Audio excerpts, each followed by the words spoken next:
Well, I am so glad that you're here with an on purpose conversation. Today is going to be fun, and it's also going to be probably serious at times. But I'm so excited that you're here, and I'm so excited for our guest today.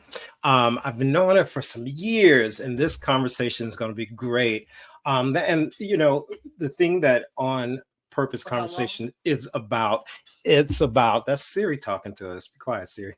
Um, the thing that on purpose conversation is all about encouragement, inspiration, as well as empowerment to be authentically you, to be inspired as well as empowered to be the best you that you can be. I started Leader's Image. Leader's Image is a like life coaching. I started that probably over 10, 12 years ago when I was teaching in children's ministry. And one of the things that I discovered was this word educara, and it's how I did children's ministry for years. It was all about drawing out of, it's a Latin word that means draw out of one, which is innately within them. And that's what I hope that Leader's Image and these conversations do, is to draw out the best of a person. But it's also not just drawing it out for them to be the best, but for them to affect those around them and make others the best.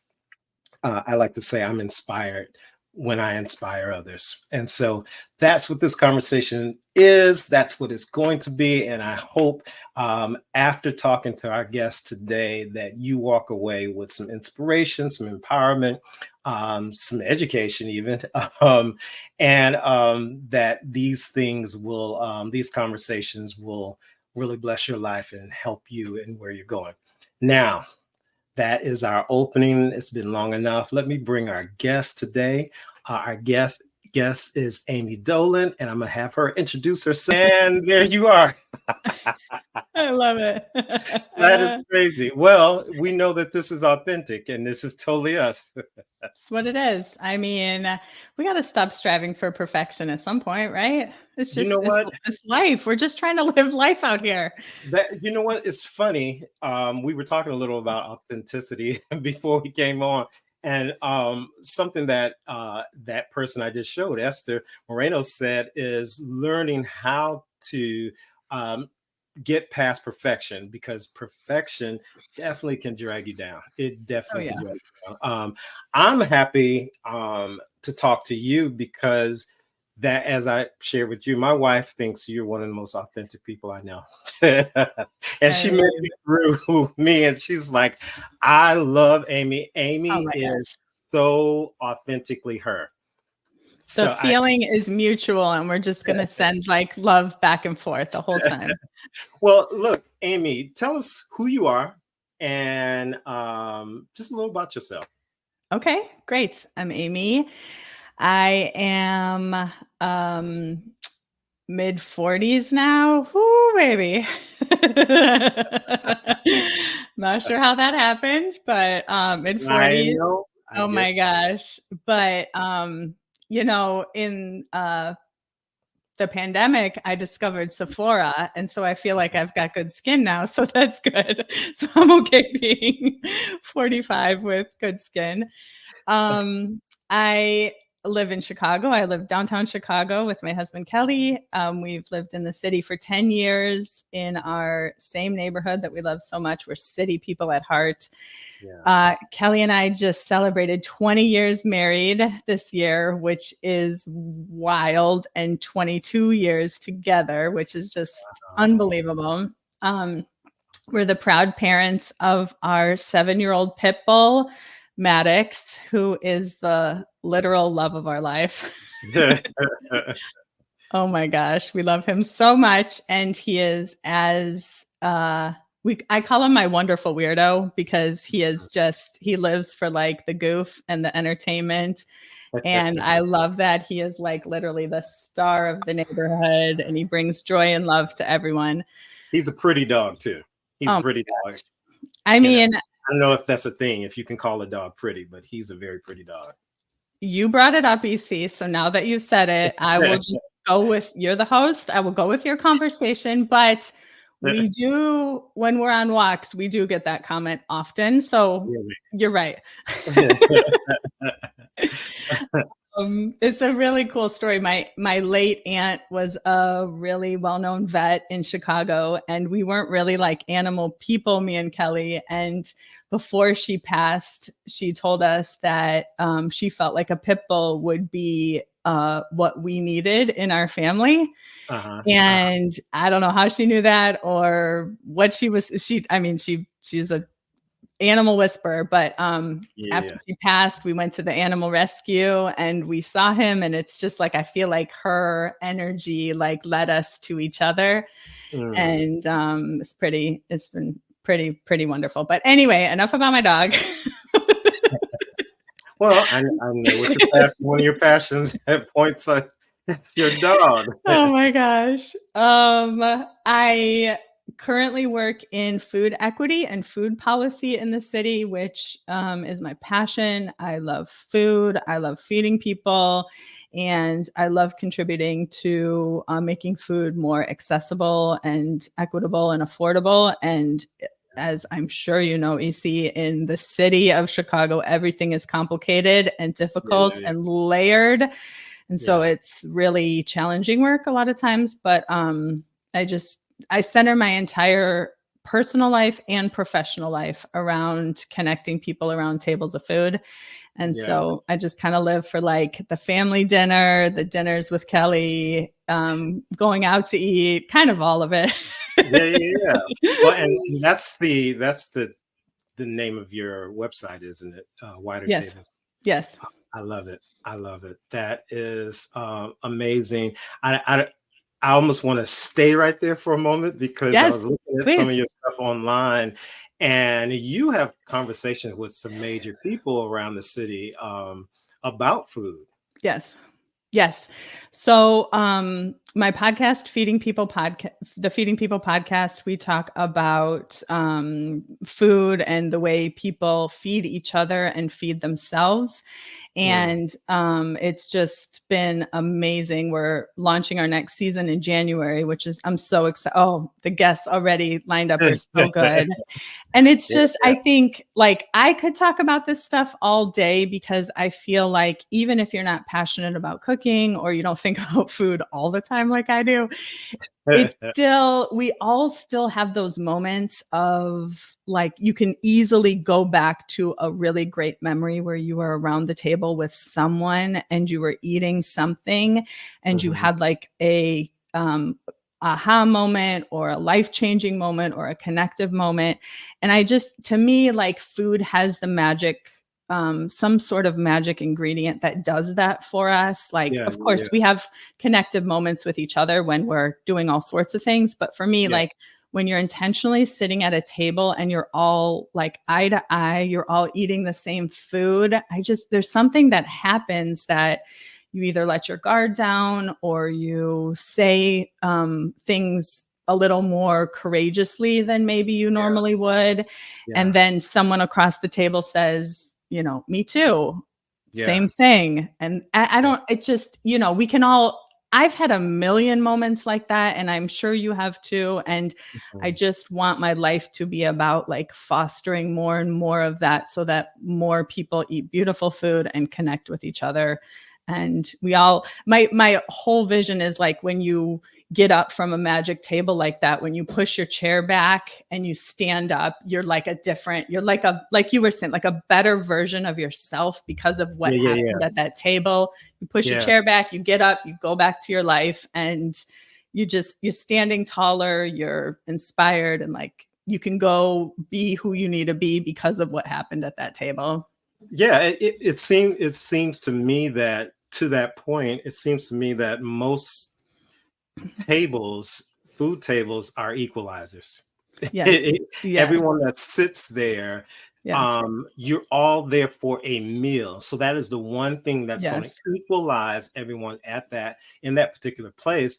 And not only this, an old pastor friend of mine used to judge who you are and how involved and connected you are to people by, he Mm. would say, whose feet are under your table, whose Mm. knees are under your table. Wow. And to him, he said, that is what shows that there is some community and some equalization Mm. between you and another, some mutuality, is when you have feet under your table. And he would always ask the question, whose feet are those?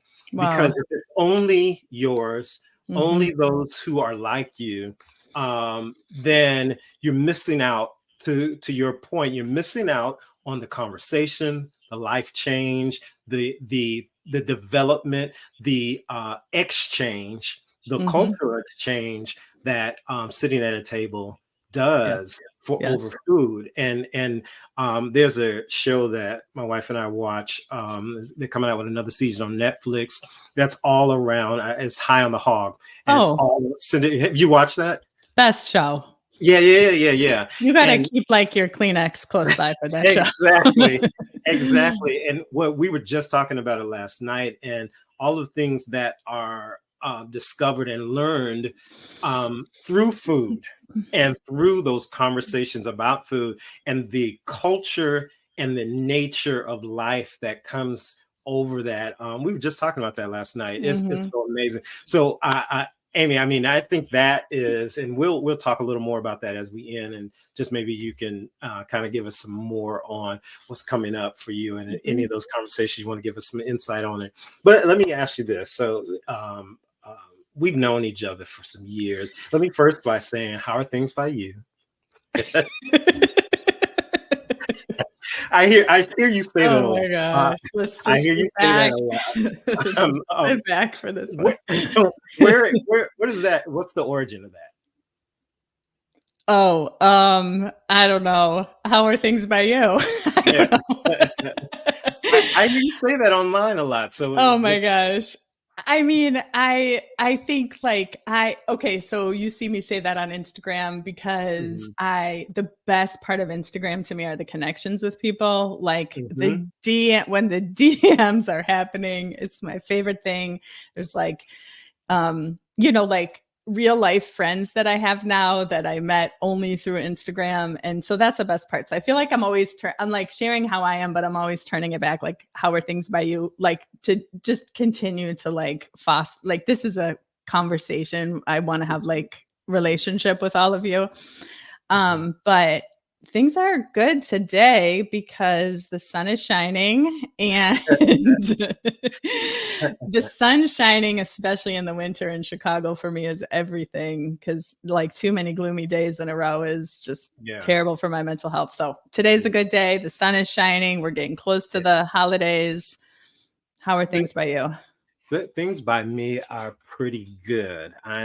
You said that, and it just made me think of um, being in Chicago, back in Chicago. It's funny. I've been back since 2019. My wife, she came back right before I did, and I kind of moved back really to date her. And well, I didn't tell you all the whole Oh, story. you know. But I came back quietly. Um, and being back in Chicago, I love it. I do miss Texas though. We both miss Texas. She was in I'm Dallas when sure. I was in Austin. But it's so funny you saying the gloomy days and all the days here in Chicago. We were neighbors for such a long time and Oh my didn't gosh. like literally lived across from each other for right before we left downtown. After we got married, it's like we were out walking, and it's like, wait, we just moved to this area. How long have you been here? That was Well, literally we one have of the highlights of my year was I running know. into you, catching up, and then being like, "Where do you live?" And you literally said my intersection, and I was like, "Wait, what? That's where I live." Yeah, Where do exactly. you live?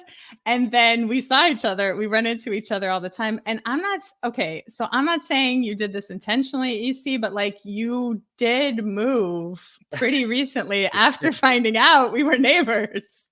Had nothing to do with no. So We're how getting about those answers today bears? on this show. We're getting Straight to the truth today. The truth. And the truth is, we honestly, we loved living there, but the truth is, we did not like our neighbors, not Yes. you guys, because you guys were across the street, but right next to us. Wow. They were so loud, and not when I say loud, I mean obnoxiously loud for hours. Yeah, you And can't live like that. no, no, no. It started at maybe 11:30 at night, Oh my and gosh. it would go to like 4 in the morning, 5 in the morning. Like really, seriously. Oh, And we hated so much. We loved the area. We were all supposed to have dinner, I and mean, we saw Kelly in the store, and we saw him in Mariano's, and we were like, yeah, so we're almost out of here. Because we really we love the area. We just could not handle that building. yeah.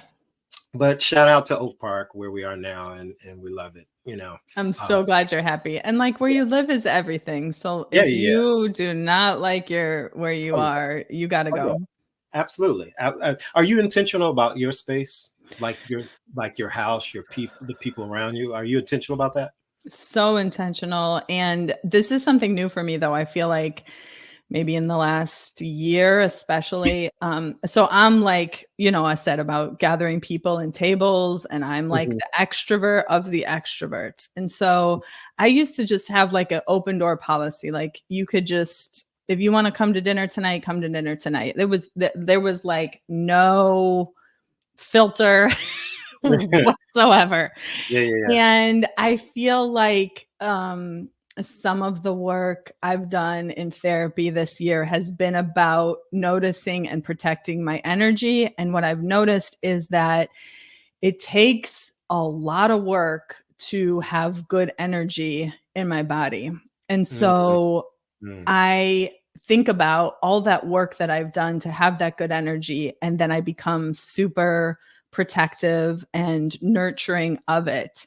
And one way that I do that is by being really, really protective of who now comes into our home and our space, Mm. because you can't just have like no filter and people coming and going all day, because people will bring bad energy in with them Yeah, yeah, and yeah, yeah, yeah, then leave. And now that energy is in my sacred home, my sacred space, and will be in my sacred body.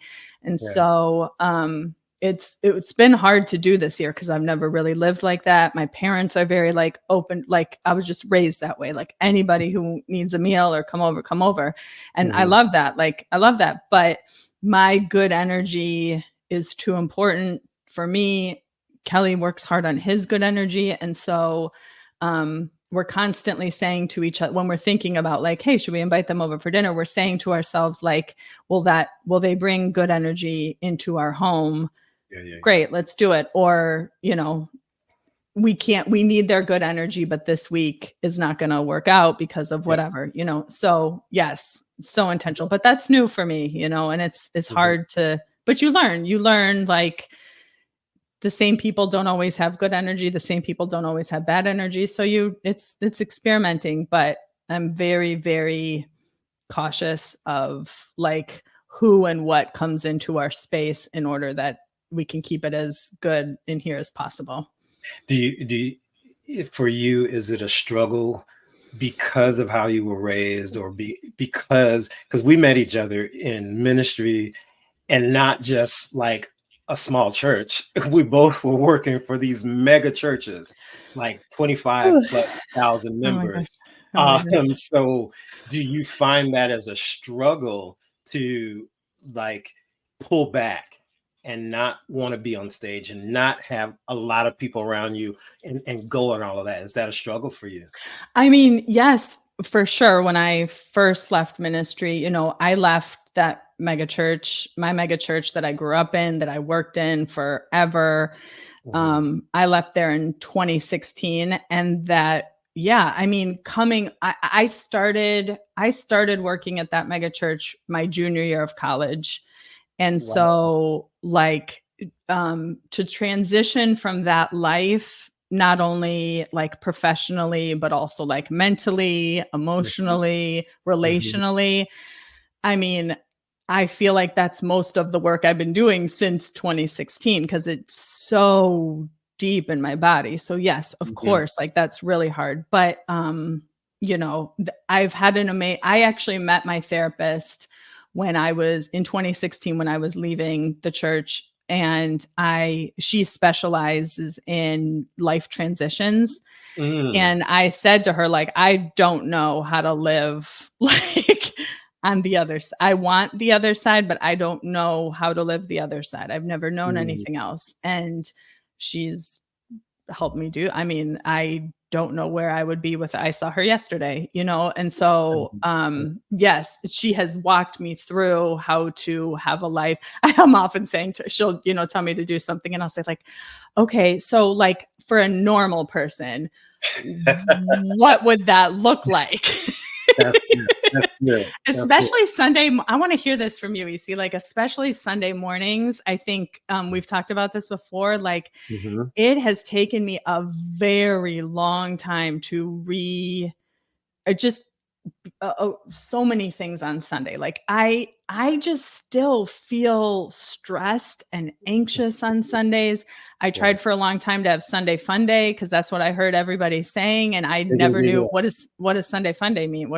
I'd say to my therapist, like, I'm sorry, what do people do on Sundays? Like, break it down for me. I Yeah. do not know. And she'd be like, oh my gosh, brunch, sleep in, go to Yeah. the movie. I'm like, that sounds amazing. But I have not known anything. So it's a process, and I have to be careful with I have to be kind to myself and saying like, literally my entire life until 2016 was the rat Yeah. race of Sundays, and Yeah. so it's gonna take an equal Yeah. amount of time to undo Yeah. that and reset, right? But what Well, about you? well, great question. What's funny is what was coming to my mind is like what deconstruction is. You hear this new terminology going Yeah. across even the Christian world of deconstructing Christianity or westernized at least Christianity. And I think for me that's exactly what I've been doing. It's funny you asked that because I just said to my wife on this past Sunday, we were on our way to church, and it was a challenge because I grew up in church. Mm-hmm. I've I've played instrument in church all my life since the age of 7. Yes. I was what I guess what you would call the prize child in church, the Yeah. Bible sword drills and all of that. I would always find the scripture, and Yes. I did speeches, eventually started preaching. I led choirs and all of that for years, and I'm 53 now. Mm-hmm. And I was saying to my wife on Sunday, we were both trying to, so we took this month where I pulled back. I've been serving at her dad's a pastor, and I've been Mm-hmm. serving at his church over the last probably 2 years, and teaching and playing instruments and all of that. And I told them I'm taking a month off. I just need this month. My wife and I, we have obligations we need to have, and so we've been visiting. But Mm-hmm. this Sunday was a struggle for me, and we were trying to go, but we just could not get Mm-hmm. it together. And I said to her, yeah, I remember walking to like the mirror in our hallway by the door, and I was like, we're really trying to struggle and do this because, and I said, for me, it's become such a tradition Mm-hmm. that when you don't have a plan, like you're not doing anything. She grew up as Mm-hmm. a PK, so she always had to go. Me, Yes. I used to I've said my mother had a drug ministry because Mm-hmm. every time the doors of the church was open, she drugged me to church. And um, so now as an adult and not being in like full-time ministry, serving at her dad's church is quasi volunteer, and it's not like I'm on staff every day of the week. So it's hard when you're not doing anything. And I remember you saying to my wife, Uh-huh. we were all talking and saying like, Uh-huh. did like, is this a thing? People can really like stay home on Sundays. And so we ended up, we drove around, we were going to go to church where I wanted to go, which was the church I grew up in. I texted a friend and said, what time do they start? And they told me, and we were leaving, and it's like a 40-minute drive to get out there. And she looked at the gas tank and she said, hey, you have like 48 miles left in the tank. I was like, oh, I got to get gas. I was like, well, looks like it's no church. And then the question was, well, what do we do? Yeah.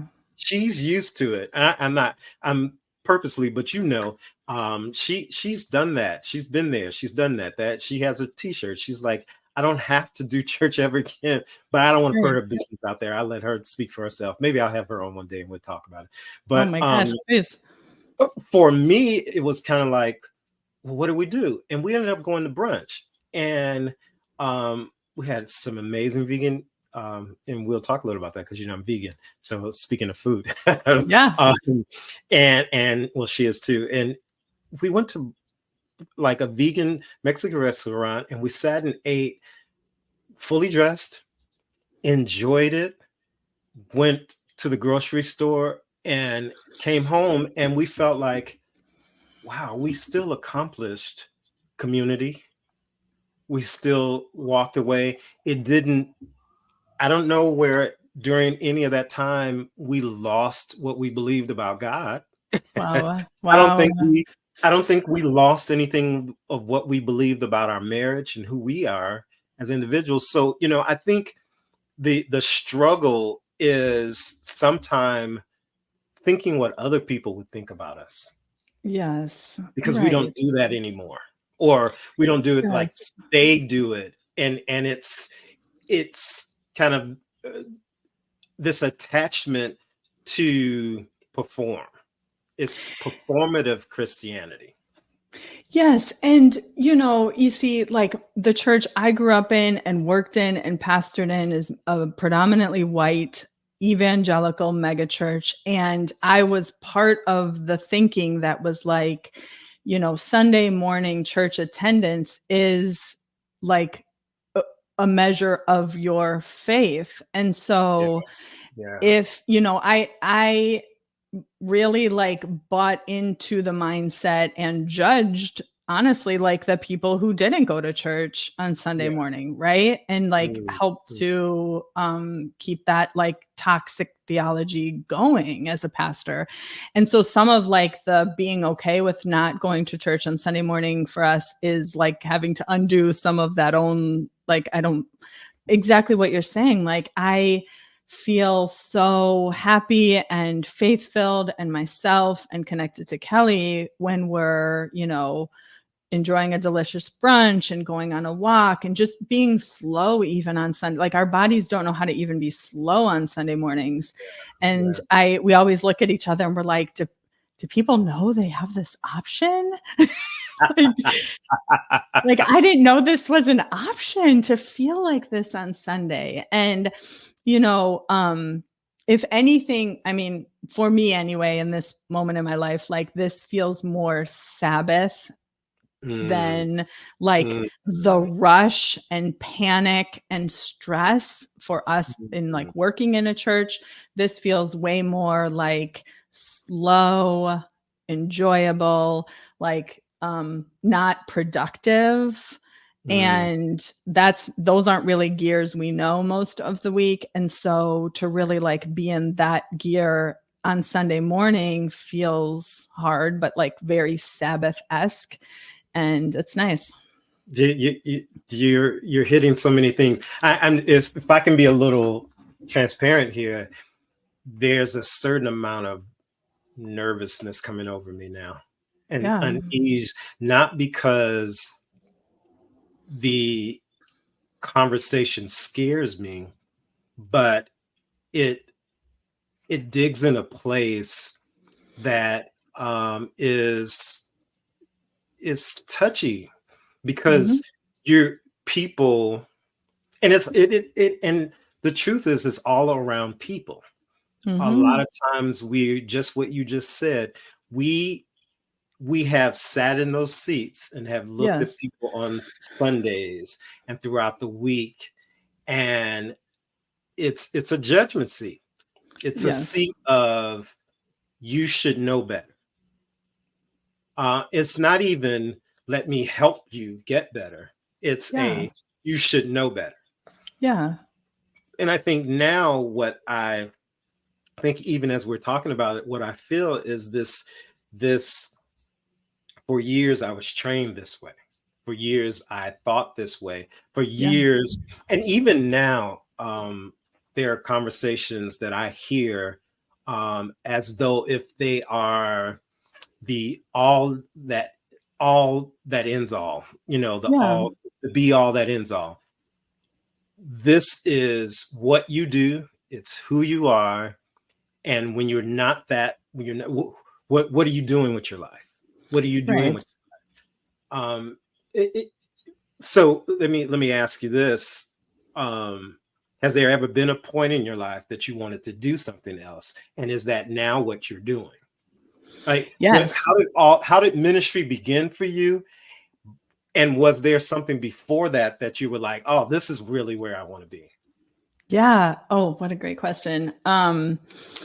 I always wanted to be a teacher. I loved kids. I wanted to educate. I thought I would be like an elementary school teacher. And then I went to Bible college and they were like, you can teach children in the church. And I was like, say what? And get paid? That's That the sounds thing. like just teach kids the Bible, not math. Yeah, yeah, Oh, yeah, got it. Okay. This was like new to me. I grew up, so my mom is Jewish and my dad was Catholic. And so I grew up with both traditions. And then yeah. we didn't move to the evangelical megachurch until when I was in high school. Okay. So I have a lot of like faith traditions in me. And I didn't really know children's ministry was a profession per Mm, se that you could get paid for. And so I changed my major in college and became a children's ministry major, and then started working in curriculum specifically at my church. And then, like, the minute I graduated, they hired me full time to write curriculum and teach children. And so I did that for a long time. Curriculum, teaching, became a family pastor here in the city at the same church. And you see, listen. be real, be real. Or be you. When you work in the church that long, I mean, you really don't even need to work. Sorry, you really don't even need to work in the church that long. But when you Hmm. work in the church that as long as we have, you see a lot of things. Yeah. And like you see the real bad, like behind the stage, behind the scenes, that, like, I always say people would be shocked about, but like it's kind of all, like, I feel like there's like a little bit of a church reckoning happening right now, so you are seeing it.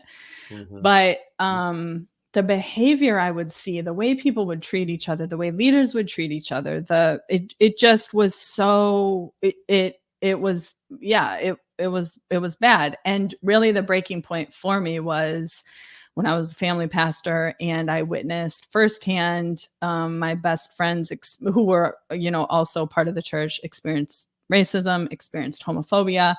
And it was just like, that was just the break. I mean, I had seen that in all sorts of ways for as long as I'd been in the church, but when it was like my best friends firsthand, it was just like, I was like, what am I doing? Like, what am I doing? Because if I continue to be a leader in this context, I will be forwarding, like, I will be advancing those things. And I couldn't live with myself like that. I don't want to be a person who is working hard and advancing racism. Like, that's not who I want to be. I Yeah, yeah, don't want to be a person who's advancing homophobia. Like, we just, I, no, Yeah. I Yeah. want my life to be built in a way where I like am able to contribute against those things. Yeah. Yeah. Yeah. And so that was the breaking point for me. I was like, I can't be part of this like anymore. And actually like left that. And at the same time,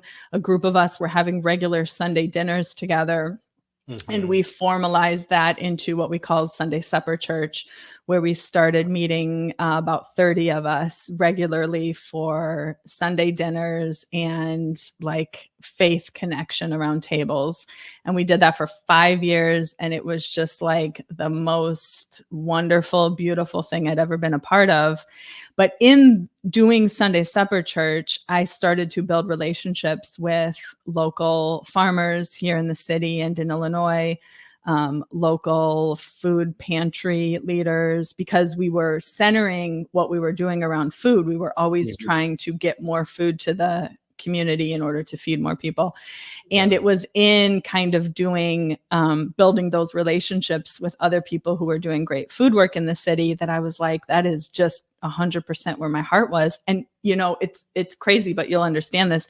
I do yoga most mornings. And one morning I stood up to do my tree pose, and literally God said to me, your journey as a pastor is complete. Mm. And I had this visual of like a circle that I had like, oh, I still get chills saying it. Whew. Um, it's like I had this visual of a circle that I had started at a young age. I had done all sorts of things. I'd even like created this dinner church, and I was complete. And I just, oh, it was so clear and vivid. And I just felt God saying, I'm so proud of you. You did such good Mm. work, but like this journey is complete. Mm. And, you know, when it's that clear, you just Yeah. have Yeah. no choice but to be like, okay. So, kind of like transitioning then into the food equity space with the relationships that I had built felt very like natural. And yeah, I mean, it's really, this feels like my second career. It feels like the second part of my life. And it's been very challenging also, like to start a new, I've only known one career and one thing, and that's where Yeah. all of my connections are, all my networking, all my expertise, my confidence. And to just kind of leave that behind and say enough is enough and start something new in your 40s is really, really hard. It's really hard. But Yeah. without that piece of God being so clear, like I Yeah. have never, people ask me all the time, like, do you miss it? Do you want to go back? I'm like, of course I miss things about it, but like Mhm. I have no regrets because God was so kind and tender and generous and clear with me that I'm like, I don't, how would I even go back? Yeah. How do you like complete a circle and then start again? Like I Yeah. don't know Yeah. how you do that, right? Yeah. You know, it's funny you say that. So, two questions kind of came up to my mind, and I was actually thinking about this early this morning as I was thinking about us going to have this conversation. Um, People need encouragement when it comes to starting over. Um, and so I'm going to kind of combine these questions together into one, but to kind of set it up, you know, I was thinking about when people like yourself, like myself, who have accomplished a lot. I remember, and I was thinking about this. This is what made me come to this point to ask you this question. I remember earlier on, so I was in ministry even prior to working at the mega church I worked at for several years, and I worked with children. And I remember earlier on in becoming the children's pastor, and I asked someone once, very, very poignant person who was I respected a lot. I asked them, what happens when you have a fear of success? Sort of this, Mhm. what's the syndrome called? Imposter syndrome. Mhm. I asked them, you know, about it's kind of the rat race. And when you see your projection and where you're going, how do you handle that? How do you Mm. handle success and all of that? And their response to me was, in front of everyone, was, who said you were successful? Mm. And it hurt, and it pushed Mhm. me down, kind of bringing in some of what you talked about when you start seeing behind the scenes and you start seeing stuff. Yes. um And you kind of get to that point that you said where enough is enough. But there are people who get to that enough is enough, and then they, to your point earlier, they struggle into make that turn. And so the question is, when you feel that life now is taking you on a pathway or a new pathway to purpose, how do you stay intentional? In your opinion, this may not be one of the questions I forward you, but how do you stay intentional about following that new pathway? You kind of referred to it a little about, yeah, wanting to go back and all of that, but how do you stay intentional about a new pathway? And even seeing that with, because you're a visionary person. I saw you say something about your Enneagram of being a 7, Yeah. and I want you to talk a little about that. But how do you be intentional about that? I mean, it's so hard. It just like the daily living, just living life daily is so hard. And so Mhm, to stay intentional, especially with your career when it's changing, but you've got reality of rent and food and family. And it's just like, it's really hard. And I mean, honestly, like this year, I've had a million thoughts about, not going back, but like, am I doing the right things? Because, I don't know, like I was taught, God's, there's just such a weird mix of like capitalism and career success mixed in with mhm, our mhm, faith traditions. And so, mhm. my brain tells me like, well, if you're doing what God wants you to do, if you're living intentionally in your career, then you'll have promotions and you'll get more money and you'll have advancements and you'll get lots of job interviews. And so like when that's not happening, like Mhm, has happened a million times for me this year, mhm. I'm like, my first thought, of course, is like, am I on the wrong track? Is God punishing me? Should I go back? And it's just like, Exactly. no, that is not the God I know and believe in this universe. And we have to like the best we can detangle capitalism from our faith because that's actually what Jesus says are like, blessed are the poor, blessed Yeah. are those who are hungry. And so like, I don't know. Sometimes I'm like, wait a minute, does like more money, more job success actually mean like you're in trouble? Like that's a warning sign with God. So Mm. it's hard. Like it's hard to navigate. It's hard to figure it out. I just keep coming when I'm confused or lost or can't make sense of what's happening. Like, wait, I'm being intentional, but the opportunities aren't matching. I Mm. just have to keep coming back to myself however I can, right? Like, who am Yeah. I? What do I love? You got to ask like one or two people you who know you. Yeah, Kelly yeah, and Kelly calls himself the Amy historian, right? Which means like I love that. I forget who I am, or just I'm trying to Mhm, be Amy mhm, every day and I forget who I mhm, am.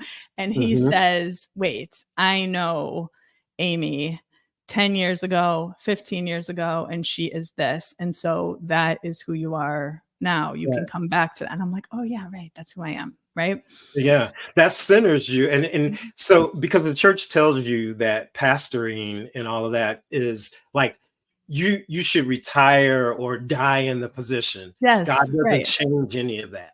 Right. You're once a pastor, you're always a pastor. But the question is, do I have to pastor from the stage? Do I have to pastor in a building? Or like yourself, maybe it's over. And Right. the peace that you get from that makes you kind of move on. So speaking of those passions and the pastor and all of that, I see a lot of posts of you doing fashion stuff now. Where does that motivation come from? Oh my gosh. This conversation has got it all and I love it. Oh, we got a good 15 minutes, almost I 20 love minutes. it. So there's a little more. Okay, all right, good. That's a preview. Um I mean, I don't know. I've always loved fashion. I love style. I feel like it's my creative expression of myself and it's fun. And it just I love to think about my clothes. I love to think about my style. I love to present myself in a certain way. And I used to be like fast fashion, quantity, quantity, quantity, quantity, quantity kind of girl in Mhm. fashion. And I think some of that was like, I noticed, before we would do our big, workshops at the conferences and stuff, I would be nervous, of course. And I would go to the mall and get a new outfit, get a new fast fashion outfit, and somehow that would like make me feel better, like, okay, you're going to be okay tomorrow because you got, and then I would just accumulate. And one day I realized, like, this is just too, like, my closet is just overflowing. It's filled with like garbage clothes. And I just literally like donated everything, sold everything, emptied it out. And I like slowly rebuilt my closet very minimally with pieces I loved and that made me feel good. And I mean, most of my clothes I've had for like years. And my closet now is like my pride and joy. And Yeah. I asked Kelly actually took the doors off of it for me so I could just see it every day when I walk by. It makes me so happy. And yeah, I just, I kind of stopped caring about dressing for other people, and I just wear what makes me feel good and what I want to wear that day. And I hope that, I post those videos on Instagram just in the hopes that people do that for themselves. I want Yeah, people yeah, to wear clothes that feel good for themselves and that, helps them express themselves. And I've had a few opportunities to style friends and family this year, and it's just been so fun. Like, it's just, I mean, it's honestly like a form of pastoring because it's about bringing out the best in what is in somebody, which I think is what the best pastors do. They're like, who are you? What is in you? And how can I call that forward? And educare. yeah. Latin word, educare. It means to Right. draw out of one what is innately within them. Right, exactly. So what about you, EC? I want to Oh hear my about your fashion. Tell me about your fashion because this God. sweater is really nice. I told my wife that I wore this specifically for you Oh, because of the color, because you're fashion forward. And so I uh it's Banana Republic. love it. But it's funny you asked that. When in high school, actually, I was best dressed. They have those things that you like, going to be the best or the next da da da Mhm. da, all of that. Mine was best dressed. I actually wore suits in high school. I So feel like you would show up to some of the children's ministry conferences in suits yeah, and like really I did. nice jackets, and I people be did. like, the children's ministry people, no offense, but Yeah. we're Well, dressing like you know that. what? What's funny is I was that way intentionally for several reasons. Number one, I was a black man, and Mhm. sometimes we have to actually I Mhm. am a black man. We we have to sometimes overthink in presentation. Mm. And it goes back to what I was going to say. When I was younger, my birth mother. So I was raised by my great aunt and great uncle, but my birth mother, we went shopping, and I, it was 12th, I was 12, it was seventh grade. She took me to this outlet in Kenosha, Wisconsin. And when we got out to the car, we left, I remember specifically, we bought some socks, some Argyle socks. This is back when Polo, Ralph Mhm. Mhm. Lauren polos, and the jeans were, I can't remember, Sasson or something like that, but penny loafers and all that. We bought penny loafers. We bought Ralph Lauren polo shirt, and we bought these Argyle socks. And when we got to the car, we left out of J. Crew. And back then, like, J. Crew was just a dream. Oh, 100%. Yes. And we got to the back of her car. She let up the trunk, and as we were putting the stuff in the trunk, she stopped and intentionally looked at me. She took the socks out. She took the shoes out. She took the shirt out and laid them on the back. And she said, this is how a young man dress Wow. when they want Wow. to go places. Wow. She said, this is how a young man dress when they want to present a certain thing and present in a certain way.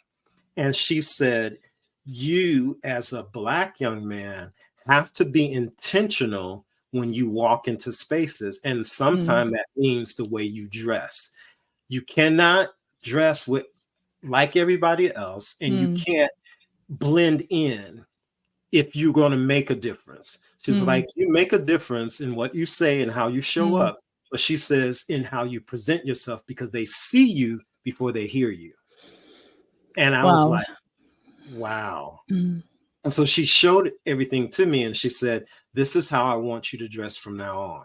mm, You are dressing to not just impress, but to show up well. mm, And so from seventh grade on, I started mm. reading the GQ magazine at 13 Wow. years old. And to this day, I still look in it. It's changed a lot.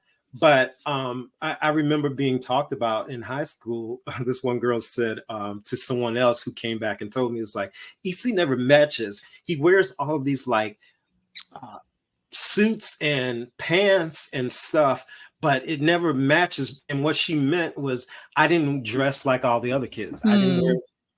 I remember when Gucci shirts was, I tried to wear a Gucci sweatshirt that I bought from the flea market. It Uh-huh. wasn't me. Yes, yes. But I tried to do all of the fashion stuff and it just wasn't me. So I Mhm. went back to like, I would wear these slacks, these sometimes herringbone and checkered looking slacks. Mhm. I said that to my wife the other day about herringbone, and she was like, who says that? Who says herringbone? um, but I had on these I remember wearing these herringbone slacks once, and this shirt that was totally different pattern and all that. But that's what the fashion was. The secret to a lot of American fashion was England and London fashion, Mhm. and Yes. they're like 2 to 3 years ahead of us. And so you always knew what was going to come out Yes, yes, based yes. upon what they were wearing. So I would wear it. I would find the clothing in my dad's closet. I wore a lot of his stuff. I in eighth grade, I remember my favorite class was home ec because I learned how to sew and I learned how to make my own stuff. So I Oh would my gosh. this stuff. This is a lot of stuff. This conversation isn't supposed to be about me. I mean, are you thinking what I'm thinking, that we need to have a fashion show? Like, Oh, is we this need not a fashion show like a runway show, but like a fashion podcast? to What make. are we Hey, what are we doing? so I had always said that I was going to be a friend of mine, Melanie. Back then in high school, her name was Melanie Brown. We grew up together from seventh grade all the way through. And Melanie always said she was going to do advertising, and I said I'm going to do marketing, and we're going to have a clothing brand called Cornelius Brown. It was my middle name and her Yes. last name. And she went on into advertising. I went into marketing in college, but never really finished the fashion thing. But I wanted a fashion line called Cornelius Oh my Brown. gosh. That's You a need little to do something this, EC. Come that we on. need to, maybe we could do that. You're digging in the crates, girls. But secretly, that is my thing. I love dressing and all that. So, but this isn't about me. It's Okay, about, but like at least like can you just start posting your outfits on Instagram or something? I maybe I'll do that. I'll do Okay. that. All right. All right. Or I'll start an Instagram that's on the side of maybe fashion. I don't Oh know my what I'll call gosh. it. I did start something that I wanted to do when I was a kid. Speaking of fashion or whatever, so I started growing a beard, and I've always wanted a perfume line. My aunt, who was an entrepreneur, she had a perfume line, and I started a beard line. So I really don't talk about it. I Oh showed my it gosh. in the last song. It's called The Essence of E. I have this sitting Oh right here. my Um, gosh. will it there it is. It That's does. amazing. So it's called the Essence of E. It's beard oil and beard balm. And actually I've used it for it's vegan. One version of it is vegan, the other is vegetarian. But all the ingredients are natural. And I started using it about a month and a half, 2 months ago as a test, or prior to me testing out, and my beard started growing, as well as the one thing it's not doing, it's not breaking off now. Because it's all about the Wow. ingredients. So Wow. fashion and what do you call that? I won't say cosmetology, sort of. It kind of runs in my family. Yeah. My aunt was a model and all of that. Both two of my aunts were. So wow, this is a lot Let's about get me. this going, EC. Yeah, well, Let's maybe we could get this do going. Just test it on the Instagram and let's see how it goes. I mean, that's the thing. You're saying you're going to have a separate account. That's fine. Mhm, But like mhm, for me, what I've found is like having one account where I show all the different sides of me is, mhm. I think, what often leads to the authenticity, people feeling like I'm authentic because it's just that's who we all are. Like, Yeah, you yeah, yeah. know, my Instagram was all about pastoring and faith. And then I like transitioned more to food. And then this year I was really nervous about like posting more about fashion and like what would people, and it's just like, And cooking. I'm a whole person here. Like I have a lot, like I'm sure everyone will be just fine if they see an outfit and then a dinner and then a thing about my day. Like, and if not, fine also. But like you got to show all the sides, you Yeah, know? and you cook too, speaking of all the sides. So my wife is always looking at your meals, almost showing me what you're cooking and all of that. What's your go-to? Oh, I mean, Monday nights, I love making salmon and vegetable. I love vegetables so much. That's my go-to. I love making breakfast. Yeah, just like simple, comforting.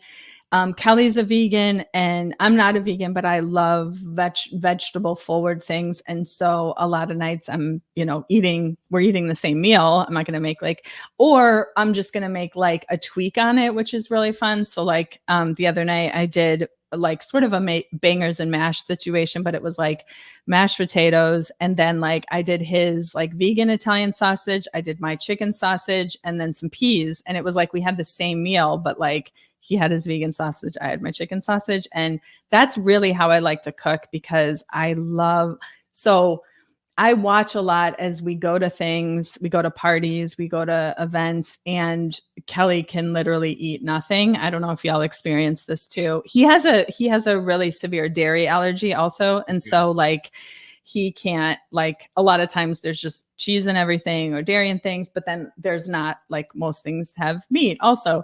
Yeah, yeah, And yeah. so I've just watched over the years as like we're all excited, we go to a party and then he has like 3 pieces of lettuce with no dressing. And I was just like really over that. And so I've centered a lot of my cooking around like how can we all be having the same meal, because Mm, that's what's connective. Like it shouldn't be like, if my brother and sister-in-law come over for dinner and the 3 of us are eating this like delicious, sauce lasagna, and I'm mhm. like, Kelly, I made you, like a PB&J.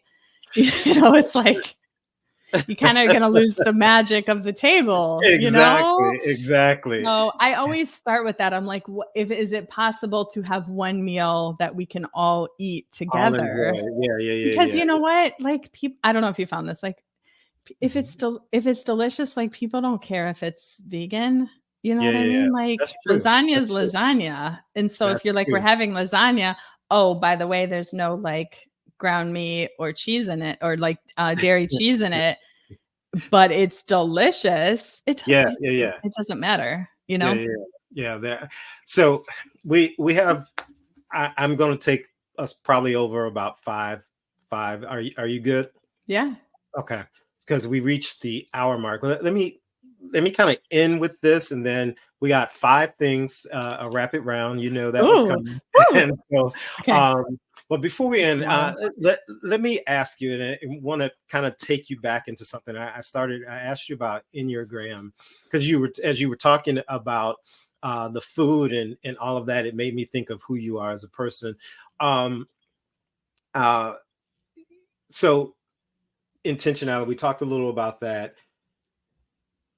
When it comes to who you are but let's say you're encouraging someone, um, you during this holiday, that's what made me think about it. During this holiday, I saw you post something, speaking of food and cooking and all that. You posted something called low key.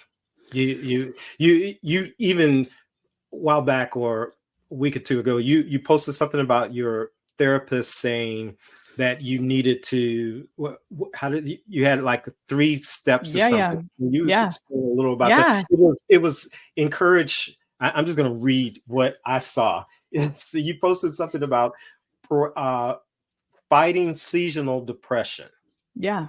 and what you and Kelly came up with to Yeah. help that. Can you kind of talk a little about that? Yes. So happy to. 2023 has been the worst year of Mm, probably our lives. We have just had a lot of very difficult things happen this year, and we have been fighting for our mental health and our optimism and our hope like we have never fought before. And we are like, in that we have found like such deep partnership and connection with each other, which has been amazing. mhm, But um as we were going, well, I always suffer seasonal depression, like the worst in January, February, March, after the excitement of the holidays comes down. And so every year my therapist is like, "What are you doing?" And I'm like, "Why do you have to ask me this every year?" She's so annoying because she's so right about everything. uh, And this year she was like, "You have like I am suffering from depression right now from the events of this year." And so mm, she mm. recently was like, "And we are going into January. Like, how are you?" And I was like, "Oh my gosh, what are we going to do?" And she said, Mm, "You have to be proactive. You cannot wait until you are feeling the lowest of the low in the middle of January. You have to be proactive." So we've been mm. figuring out ways that I can be proactive. And yesterday she had the audacity to say, "Could you imagine if this January was your best January ever?" And I was like, "Okay, calm down." Like, it's like, okay. But I actually was like, what if my like really fighting this like depression and seasonal depression this year, like very proactively instead of waiting until I was down, did give me my best January yet. So I found a local indoor pool because I'm trying to like simulate summer for myself, because summer Mm, is my happy time. Heat, sunshine is what makes me happy. And so I found a local indoor pool. I've been going there as much as I can just so I can feel like the heat and the steam, and like when my body is in the pool, it makes me think it's summer. And that's been okay. really, really nice. Yeah, Um, I've been going to the Garfield Park Conservatory for the same reason, so that I'm like hot, and yeah, it's I can see flowers and plants and greenery, which makes me feel like it's summer. And yeah. then I really like to eat locally. I really like to eat seasonally, but this year I'm trying to just like eat some like summer berries and like summer tomatoes, just get them from the grocery store to like simulate, like the joy of the most delicious blueberries in the middle of the summer. Like, oh, look at you have a blueberry in December. Isn't that nice? So they all these things like sound really silly as I'm saying them out loud, but like that's what we have to do. I think that's what Yeah. I have to do to fight. Like depression is so overcoming, and so it's such a weight. And so whatever energy I have to fight it, I'm gonna fight it. Mm, mm, Mhm. mm. I'm sitting in that for a minute because it sounds like on what you're doing to fight depression and doing to move forward, new year 2024, is you're putting making your surrounding, we kind of talked about that earlier, you're kind of bringing things from other places, whether that's the Mm. summer or Mhm. something that rings and speaks to you, bring that to where you are. And it goes back to we talked about, being intentional about our spaces. How do you think, are you uh, how do you think people should prepare for like a new year? Are you Mm. a theme person? You're a resolution person? Are you a what is the other goal? What are you? Mhm.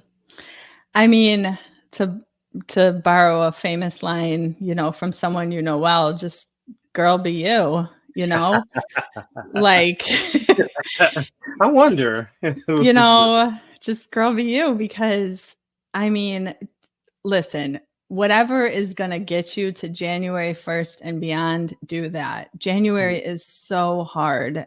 And so, like, sometimes resolutions, I got no energy for that. Sometimes goals, I got no energy for that. Sometimes it's a word, you just got to do what is right for you. And if that means, like, the Nap Bishop and the Nap Ministry, oh, I love her so My much. wife talks about that a lot. She's like, listen, we have to follow nature. Everything hibernates and shuts down in winter. Yeah. And then there's us who's like, January is like my new best. And she's like, are y'all crazy? Like, yeah. No. And so, I mean, like, sometimes I'm just like, if I successfully hibernated or made things quieter in January or just a little softer, I would be going with the energy and the flow of nature and the natural world. And like, maybe that would be a great goal, because that would be really hard to do, so I don't know. I'm just trying to make it to January, and I'm trying to, like, I want to be like, I want to feel better. I want to be optimistic. I want to be more me in January. And so we'll see, however I can do that. Right. And that's what people should do. Like, just do what's right for you. Do what's right for you. That's good. We're going to get to our rapid questions. Let me ask you, this isn't part of your rapid questions. What are you reading? What are you reading? What am I not reading? It's been a good reading year. I am literally like 30 pages away from finishing Maya Angelou's I Know Why the Caged Bird Sings. Wow. That's on the ban list. You know that, right?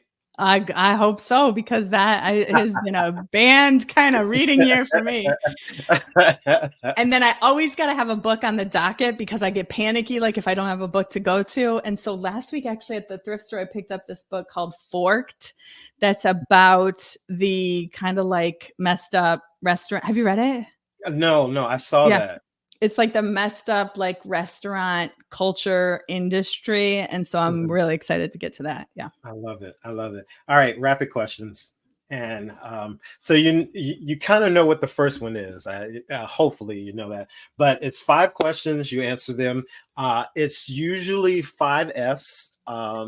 Let's go. All the Fs. Let's do all the Fs. I got all the Fs to give today. You see? You give an F, huh? I got them. Got them all. All right. Here's your first one. Favorite scripture. Okay. Favorite scripture. Genesis 1:26. All people made in God's image to reflect God's divinity and spirit is just like every part of my essence and being. And, on the days I need to come back to myself, I'm like, I reflect the divine. I'm made to bear the image of the divine. And even like my purpose in life is to see that in others. And that's how I want to live. I love that. I love it.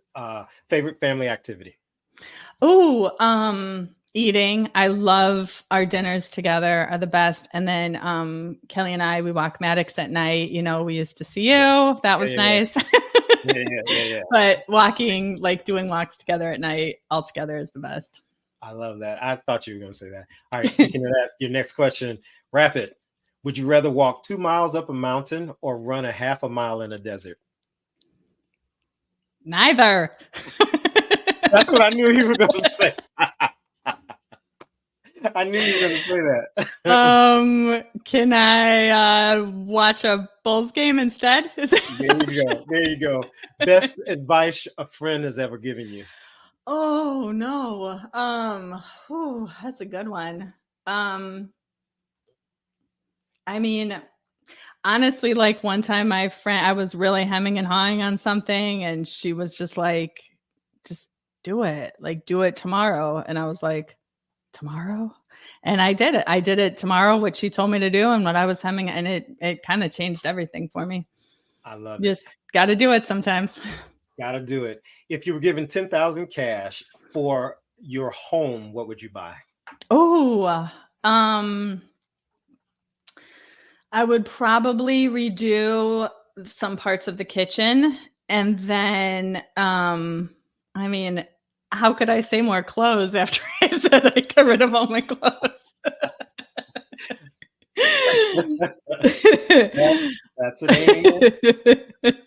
So as we draw to close, what do you have coming up? What's on your agenda coming up? I think you talked about it earlier, but I want to circle back to it and what's coming up for you. Yeah, thank you. Okay, so we are launching our next season of the Feeding People podcast in January. Mhm, We have mhm. 3 amazing guests lined up. I'm so excited. So you can go to, whitertables.com. You can go to all the episodes that we've done in the past are there. We're going to do more of that.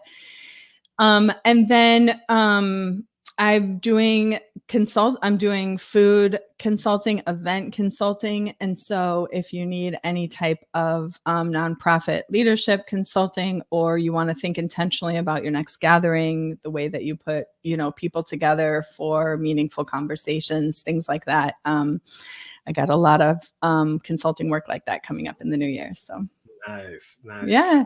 Can people reach you if you want them to reach you? I actually Please asked a reach question me. down this. Reach How can me. people reach you? Reach Do me. you want them to reach you? Yes. Yes. And always on Instagram too. Okay. Underscore A Dolan. That's where that's where it's all Underscore happening. Eagle. Okay, Hmm. I love it. Well, Amy, this has been like one of the best conversations I've had, and this is only the Aw. second, so that's why it's been one of the best. Oh my gosh. I did not see that coming. I did not see that coming. That was so good. That was so good. But no, honestly, I'm really excited um, to have had this conversation with you. We've been friends for years, and you have always been and always um, continue to be a one of those people who are authentically you. Yeah, like Mm. when you show up, Amy, what I see about you is that you are going to brighten a space wherever Mm. that is. You're going to laugh. You're going to make people laugh, and you're going to find a way. If they don't laugh, like if you're the only one laughing, you're going to find a way to include people. And I noticed Aw. that I've noticed that about you over the years in like the conferences that I was a part, and even in just being in the room or in the environment or watching what you've done over the years. You're so inclusive. That's why Wider Tables really fits Mm. who you are. Mm. It's being inclusive. You're well read, well educated, but also well into people. You Mm. love people, and that's why I wanted to have you here. I thank you so much for joining us today. Is there anything that you want to kind of say to anyone that you think hasn't been said or you want to say? I mean, thank you for all that, EC. That means so much to me. And right back at you, because I'm so happy that you're back in Chicago. I'm so happy to know you and your wife at this stage. I feel like both of your positive energy in mine and Kelly's life is like just what we need. So I'm so happy to be in friendship with you and so happy you're doing this. So let's keep it going, and I can't wait to hear all the other conversations. I mean, we'll Yeah, see how good, yeah. we'll see if they're as good, but let's see. The next one is online. I do have one that's coming up after yours that we've already secured. Someone you might know as well. And I'm looking forward to that conversation. But this one has been not only enlightening. I've learned some things about about you, but I've also walked away with understanding, the value of being intentional about your Mm. space, and understanding the value about being intentional those around you, who you let in your space, who do you have at your table, and then being so, not just to take the words from someone we know, Yes. but honestly not worrying about others, the change in careers, and definitely deciding that, hey, my next is the best. Whatever that Yes, next yes, is yes. going to be the best, and lock it in. So I thank you for leaving us with those great principles of life. And I'm so glad that everyone else, you all joined Amy and I as we talked and had an on purpose conversation here.